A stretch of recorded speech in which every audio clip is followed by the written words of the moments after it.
अगर आप 60 सेकंड तक ओपन माइंड रख सकते हैं तो ये वीडियो जरूर देख के जाना।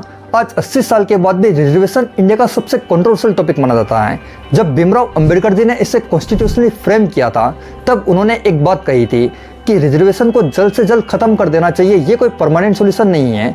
रिजर्वेशन का जो मेन ऑब्जेक्टिव था वह यह था कि इंडिया के अंदर जो कास्ट सिस्टम है वह धीरे धीरे इरेलीवेंट हो जाएगा कुछ सालों के अंदर।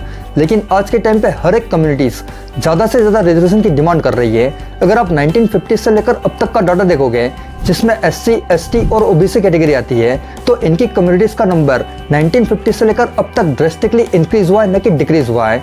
तो क्या इसका मतलब हम फॉरवर्ड जाने के बजाय हम बैकवर्ड आ रहे हैं?